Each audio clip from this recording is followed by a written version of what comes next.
Welcome to the Why You Can't Sleep podcast. If you struggle to sleep and you've tried what seems like everything, you are in the right place. There are imbalances in your body that are keeping you awake, and you're going to learn what they are in this show. Now, let's kick off this episode with an inspiring success story from one of my clients who has significantly improved their sleep by correcting the underlying health issues that were causing their insomnia. I mean, I'm not 100% with everything, but I couldn't imagine that I was gonna feel like this, honestly. Yeah. Well, that's great. So, Yeah. do you remember what the test results showed for you? I mean, yeah, the cortisol was elevated when it wasn't supposed to be in the Dutch. We did a mold test for my house, and that came back elevated. I had a previous stool test done somewhere else, which you accepted, and the dad was off. It's a whole slew of things that conventional medicine doesn't even test for, which is crazy to me. Hello, everyone. Welcome to another episode. Today, I am talking about why stress hormones are high at night and how to lower them. And this is so important because if your body's releasing cortisol or adrenaline at night, it's going to be impossible to sleep. So I'm sure you're aware that cortisol is one of our stress hormones. It's also the hormone that wakes us up in the morning and keeps us alert throughout the day. And it helps us respond to stress. So there are times when we do want cortisol to be high, but it should be low at night so that we can sleep because cortisol gives us energy. It helps us focus and concentrate. It raises our heart rate and blood pressure and body temperature. So it puts us into a stress state, which is not what we want if we're trying to sleep. So, first of all, I want to talk about why cortisol can be high at night and what you can do about it. And I also want to mention that sometimes I have clients who have very low cortisol overall. And what happens actually is that then the body has to resort to adrenaline or otherwise called epinephrine instead, which causes that stress response to be even more, right? Like that makes us wired, gives us more energy, can make us feel anxious. So definitely not what we want to be happening at night. So even low cortisol can lead to these high other stress hormones, which can wake you up. So it's not always just about cortisol. But in the majority of my clients, I do see that cortisol is high at night. And so let's talk about why that can happen. Now, first of all, cortisol can be high at bedtime as you're trying to fall asleep. So that can be from mental stress, from not taking the time to wind down at night, for sure. Even watching something stressful on TV, that definitely can get to me. And also, being exposed to blue light at night is going to tell your body that it's daytime. And so it's going to keep releasing cortisol. It's also going to suppress melatonin. So, yes, light has something to do with it. But there are also other physical imbalances that can lead to high cortisol at night. So, a common one is low blood sugar. So, whenever your blood sugar drops too low, then your body releases cortisol because then that gives your body energy. Cortisol causes glucose to be released into your cells. So, it gives you energy. So, your body's always trying to stay in balance with everything, including blood sugar. Now, food sensitivities. So, if you're eating something for dinner that you don't realize that you're sensitive to, then that can also lead to your body releasing cortisol because those foods cause inflammation in the body. And cortisol is also an anti inflammatory hormone. Now, poor macronutrient balance. So, that means, which can also lead to blood sugar imbalance. So, that means the balance of fat, protein, and carbohydrates that you're eating. So if you eat too many carbs, for example, then your body wants, and that's going to raise your blood sugar, and then your blood sugar is going to crash. And so it can lead to these hormone and cortisol imbalances as well. So that's why one of the things that we help our clients with is finding their ideal diet, their ideal macronutrient balance. because it's different for everyone. Not everyone needs to be low carb, for example, or keto. We're all metabolically different. Now, cortisol can also be high in the middle of the night. And this is super common as well that I see in my clients' test results. And this was the case for me too. So, again, low blood sugar can be a cause of this. And this is happening if your blood sugar is on an extreme roller coaster all day, that's going to continue into the night. And I have other episodes about blood sugar that I will link to in the show notes so that you can see that if you think that this could be an issue for you. Also, liver detox issues. So, our liver is most active at night, and that's when it is trying to detoxify all the toxins in our body. And if it has more toxins than it can handle, then those toxins circulate around. They cause all this inflammation. Your body releases cortisol. You're going to be awake. And the most common thing that I see in my clients, especially if you're waking up at 3 or 4 AM like clockwork every night, then you could have a pathogen in your gut. So that could be a parasite, it could be that bad bacterial overgrowth, it could be a yeast like Candida. For me, I did have a parasite that I probably had for many years from traveling in Nepal and India, and my cortisol was so high in the middle of the night, higher than it was the rest of the day. So it totally explained why I wasn't sleeping. How these pathogens affect things at night is because they're nocturnal. So they are most active then, and they release all these toxins, which puts an extra burden on your liver and causes a ton of inflammation. Then your body releases cortisol to deal with the inflammation, and it's going to be impossible to sleep. So, those are the most common reasons for cortisol being high in the middle of the night. And I also want to mention that these high stress hormones at night, whether it's cortisol or adrenaline, they can cause that night owl kind of syndrome. And so there are different chronotypes out there. And some people are more early birds, some people are, more night owls, and then most people are in the middle. But for people who don't get tired until 12, 1, 2 in the morning, it can be because the body's releasing these stress hormones and it's keeping you wired. Low serotonin can also cause this extreme night owl phenomenon as well. And if you feel like you get a second wind at night, like say you're tired during most of the day, or you're super tired in the afternoon, and then it's like you feel wired come 8, 9, 10 p.m., then that's probably because your body's releasing cortisol or other stress hormones. Now, the thing is, we need to find out why cortisol is high and address those things to lower it. So, again, listen to the episodes on blood sugar to see if that could be an issue for you. And I talk about how to test for that and be able to tell. Um, and even if you've had blood work, what you're looking for there. The I run what's called a Dutch test, which is a dried urine hormone test that looks at your cortisol pattern, and it also shows sex hormones and how those hormones are being broken down by your body, especially by your liver. So then I can see which parts of liver detoxification might need some support. The GI map, which is a test they use for gut health, also has a measure for one kind of liver detox as well. And then the GI map is what I use to look for pathogens. So it's looking for what's living in your gut, it's looking for parasites and all different kinds of bacteria and candida as well. So those are the tests that help me determine what's going on, why cortisol is high at night. Because you can take a supplement to lower cortisol, but you don't want to do that without testing. And one benefit of the Dutch test is because it shows two different kinds of cortisol. It shows how much your body is making, and it shows how much is sticking around or available to be used by the body. And those numbers should be the same, but a lot of times they aren't.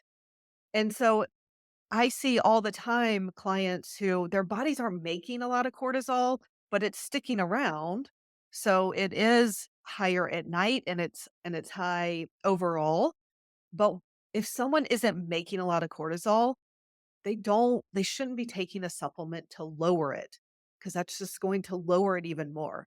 Instead, we need to find out why cortisol is high and address those things. And so you don't want to artificially lower cortisol with the supplement for long because it's there for a reason. It's actually protecting your body and helping it deal with inflammation. So, sometimes for my clients, I do recommend a supplement to lower cortisol. If it's super high at night and they're making a ton of cortisol and a lot of it's sticking around, then that is one case where I do recommend it. But I do it for usually 3 months max while we're addressing, okay, why is cortisol high at night? So those are some of the reasons why cortisol can be high at night. I also want to mention a little bit about genes. And there are a couple genes that when they are acting up or acting dirty, that they also affect our stress hormones and make them stick around longer in the body. They don't clear them quickly enough. Now, I do want to point out first, and I've done an episode about this as well, that genes are not our destiny. So just because you have certain genetic SNPs or mutations doesn't mean that you're destined for those to act out. So much about our lifestyle and our environment determines whether those genes turn on or off. And so I find it actually more helpful to, instead of testing for genetics, you could, again, find that you have all these gene SNPs or mutations, but if they aren't acting up, it doesn't matter. Not everyone with the MTHFR gene, for example, needs to go on methylated B vitamins. If they don't have any symptoms of that gene acting dirty, then there's no reason to supplement. And so I use an assessment when people sign up for my program that's looking at what genes are acting up. So then we actually know what to address. So again, there are these two genes. One is called the COMT gene. And when this is acting slow, then it causes certain compounds to be metabolized too slowly. And so in this case, estrogen, dopamine, norepinephrine, and epinephrine stay too long in the body. Now, again, epinephrine we used to call adrenaline, norepinephrine, noradrenaline. So, and these are our stress hormones as well. So, if their body isn't clearing it quickly enough during the day, then they can be too high at night and make it really hard to sleep. There's another gene called the MAO gene, the MAOA, which can cause an excess of dopamine, norepinephrine, and serotonin, which are going to affect our mood and alertness and energy and even vulnerability to addictions and our sleep. So, different imbalances in the body can lead to these genes acting slow. So, for example, the slow comp gene can be from low levels of SAMe, homocysteine levels aren't balanced. It can be from too much coffee, caffeine, chocolate, or tea. It can be from being overweight or obese, from being exposed to environmental estrogens, from not enough folate, vitamin B12, or magnesium, or if the MTHFR gene is acting up. Now, MAO can become slow for other reasons, from too much tryptophan, for example, from not enough vitamin B2, from not enough glutathione, from feeling chronically stressed and overwhelmed, from blood sugar imbalance, also from gut issues such as candida or SIBO, which is small intestinal bacterial overgrowth, or a leaky gut, or a poor diet, or even autoimmunity. So, if these genes are acting up and these, stress hormones aren't being cleared quickly enough from your body, then there are some things you can do to help with this. And this has made a big difference for quite a few of my clients and for myself as well. So, you really want to allow time to recover from stressful situations. So, find what's working for you to calm down, whether it's walking away, doing breathing exercises, going for a walk, whatever it is. It's giving your body a chance to calm down from stress. You also want to do stimulating activities such as exercise, gaming, dancing earlier in the day and more calming ones in the evening. You want to practice calming activities. every day. So, hiking, meditating, playing, laughing, listening to music. You also want to work hard, but also play hard. So, you want to balance overwork with vacations and relaxation. So, whether that's massage, Epsom salt baths, saunas, etc. And you want to identify stressors and remove as many as you can, especially at night. So, watching the news at night is not a good time. Watching a stressful TV show or movie, you don't want to be doing that right before bed. If certain friends or family stress you out, then, try not to hang around them as much. If commuting or chores or something like that stresses you out, see what you can do to change those things. You also want to always minimize toxins by eating organic and using clean personal care products, drinking really good filtered water, etc. Supporting your liver can also be really important. And, for when these genes are acting slow, then medications might adversely affect you. So, for example, if your COMT gene is acting slow, then you might notice that meds for ADHD or SSRIs for depression or thyroid meds really affect you and actually stimulate you too much. Same with steroids or the supplement tyrosine or methylfolate, and also bioidentical estrogen hormones and estrogen birth control. Now, if your MAO is acting slow, then, they found that SSRIs can cause headaches, irritability, or insomnia. So it can have the opposite effect that you might want. Testosterone can increase aggression. Tyrosine and thyroid medication um, can also make this gene more slow, and tryptophan, 5-HTP, and melatonin as well. So a lot of things that that are recommended for better sleep, they aren't good for everyone. Like everything out there, there's not one supplement that's going to help everyone that's good for everyone because we are all different. So you really want to use testing and assessments to figure out what's going on in your body. As you've been learning from this podcast, the way to sleep better is to find the imbalances in your body that are keeping you awake. I created the Insomnia Insight program so you'll know what these imbalances are and have a plan to fix them in just 30 days. In the Insomnia Insight program, my team and I use 4 functional lab tests as well as assessments to look for everything that could be affecting your sleep so we don't miss anything. Then we will give you a personalized, holistic 90-day plan to get your body back in balance so you can get the deep sleep that you want. You'll know exactly which supplements and habits your body needs. No more trying to find the magic pill or following advice you find online that just doesn't work for you. You'll also get support for 6 months with weekly live coaching calls and daily chat messaging to get all of your questions answered. This will ensure your plan is successful so your sleep keeps improving. You'll also have access to valuable trainings such as Smart Sleeper Habits, where you'll learn evidence based habits that will help you sleep more peacefully. You'll learn Smart Sleeper Essentials so you can fall asleep fast and stop the 3 a.m. wake ups by finding the perfect diet for your body and by balancing your blood sugar. And the Smart Sleeper Mindset will help you get rid of negative thoughts and anxiety about sleep so that your mind doesn't sabotage you. The program also includes bonuses such as how to get out of fight or flight and calm your nervous system, how to minimize toxins and support your liver, how to make changing habits easier, all so that you can restore your health and sleep deeply.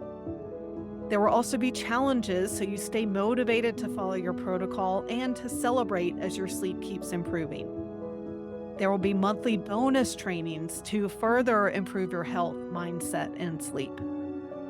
There will also be customized case reviews available, so if your sleep hasn't improved in 3 months, you can submit a case review where we will review your results and plan and tell you exactly what to do next to make sure you're successful in the program. And if you sign up from this podcast, you can get a special bonus, a customized sleep jumpstart plan. We will give you top 3 action steps to improve your sleep right away as soon as you sign up while we're waiting for your test results. The investment for the Insomnia Insight program is $2,500, plus the cost of the lab tests, which are around $1,000. There is financing available from advancedcarecard.com. You can find out more about the program and sign up at the link in the show notes. In the Insomnia Insight program, you'll know the imbalances that are causing your sleep issues, and you'll have a plan to fix them in just 30 days so that you can sleep better and make the difference you're meant to make in the world.